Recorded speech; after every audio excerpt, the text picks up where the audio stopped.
உலகம் முழுவதும் பார்த்தீங்கன்னா யாராவது ஒரு அற்புதமான ஒரு காரியத்தை பார்த்த உடனே அல்லது ஒரு அழகான ஒரு காரை பார்த்த உடனே what a blessing, how blessed அப்படின்னு சொல்கிறாங்களா? சொல்கிறதே ரொம்ப மாடர்ன் யங் மேனாக இருந்தால் அவன் வாயை திறந்தாலும் அந்த டி வேர்டு தான் வரும் வாயிலேருந்து.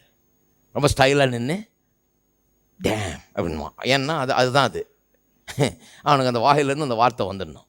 ஏன்னா அவன் நினச்சிட்டு இருக்கா இது ரொம்ப ஸ்டைல், இது ரொம்ப அருமையான ஒரு வார்த்தை. ஏன்னா இந்த அழகான காரை பார்த்துட்டான், இந்த அற்புதமான ஒரு காரியத்தை பார்த்துட்டான், அந்த வாயை திறந்து அதை அவன் சொல்கிறான். ஏன் ஆசீர்வாதம்ன்ற வார்த்தையை உபயோகப்படுத்த மாட்டேறாங்க? ஏன் பிளெஸ்ஸட்ன்ற வார்த்தையை உபயோகப்படுத்த மாட்டேறாங்க? ஏன் என்று சொன்னால் பிசாசானவன் இந்த வாயில் சாபம் இருக்க வேணும் என்று விரும்புகிறான் எல்லாருடைய வாயிலும்.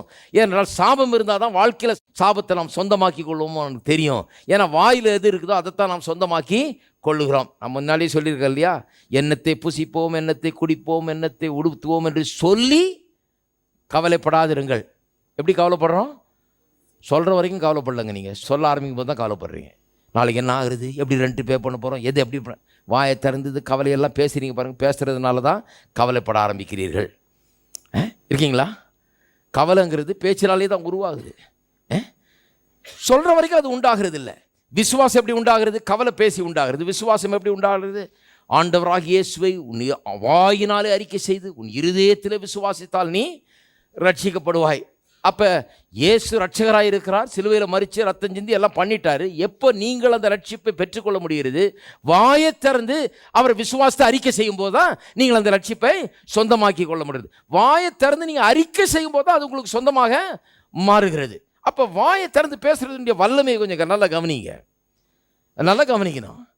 அதனால் என்ன வார்த்தைகளை பேசுகிறோன்றது ரொம்ப கவனமாக இருக்கும். வாலிபர்கள் நான் சொல்லுகிறேன், டிவி பார்க்குறீங்க, இந்த மாதிரி நடிகர்கள் இவங்கெல்லாம் இந்த மாதிரி வார்த்தைலாம் ரொம்ப அதிகமாக பேசுகிறாங்க. அவங்க நிறைய பசங்க பாருங்கள், அவங்கள மாதிரி இருக்க வரணும், அவனை மாதிரி சட்டை போட்டுட்டு அவங்கள மாதிரி இது பண்ணிக்கிட்டு அவங்கள மாதிரி இருக்கணும். ஆனால் அவங்கெல்லாம் இந்த மாதிரி இந்த சாபத்தை பேசிக்கிட்டு இருக்கிற ஆட்களாக இருக்காங்க நிறைய பேர்.